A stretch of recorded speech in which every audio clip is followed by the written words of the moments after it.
السلام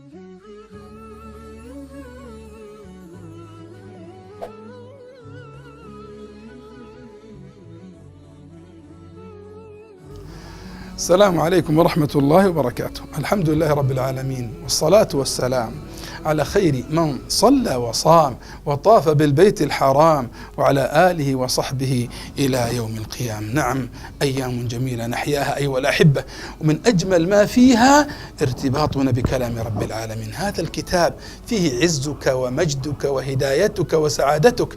أري المولى عز وجل في كتابه في هذه الأيام خيرا. نعم، أري من نفسك خيرا.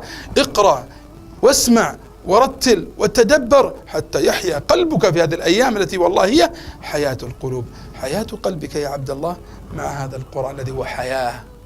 نعم، حياة لك في الدنيا والآخرة.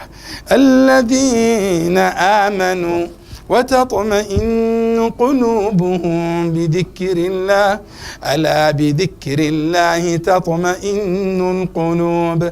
إن هذا القرآن يهدي للتي هي أقوم، ويبشر المؤمنين الذين يعملون الصالحات أن لهم أجرا كبيرا. اللهم اجعلنا من أهل القرآن الذين هم أهلك وخاصتك.